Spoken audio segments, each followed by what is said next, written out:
nai lawa tang lo bia galmi to ta sa galmi to kidawa hin khumang hivin he chun nam sepe ho dingin adia kol gamam ho dingin tau pi hitin pathenin akitho piwa pakain aw chenga asap phungsa Michael Vantil Asol piwa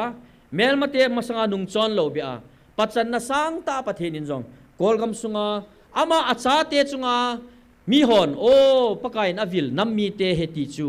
gala ko na jong hi mi hon amu do the na dingin inam sepe ho kol langa ho ding jong lungna chim ten tauna mangu hitin a chaina a namlam kai ho teng le ho thacha ho adia inam sungwa pakai o iza thewa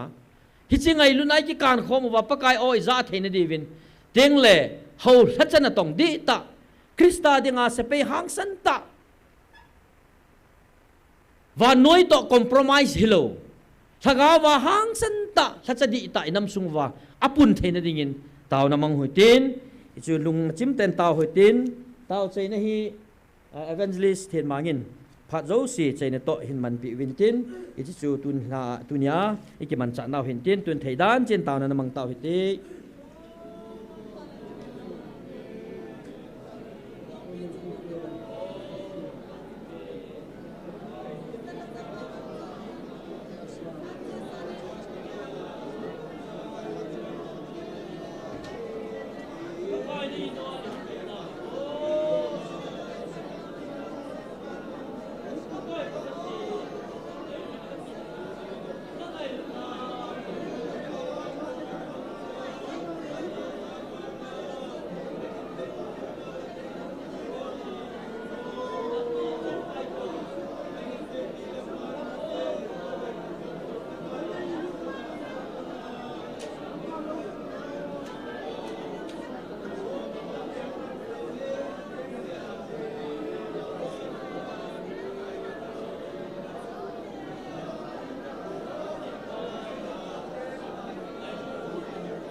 pa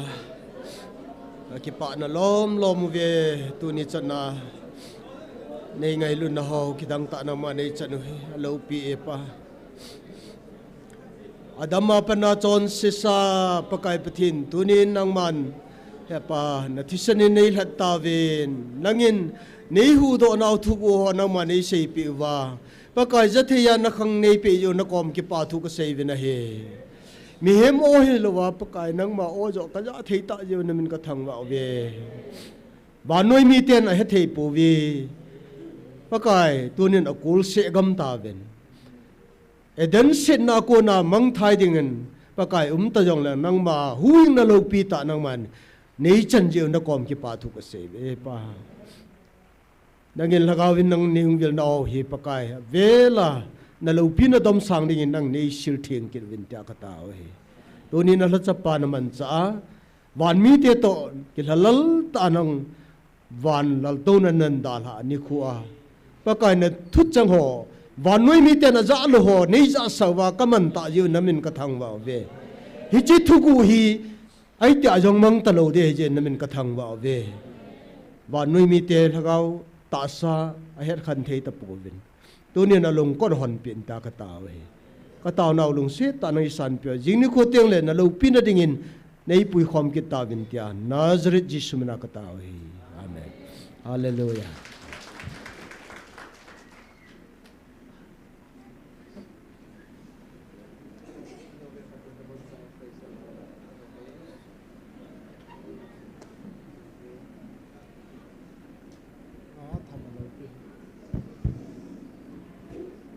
lung sit in akisei sabangin chair ho chona suging dauti mi pi hoi to nau chu dal hautin zo lang le asar hon sutum nan te chair ho chui ti chun ei na dal ha pi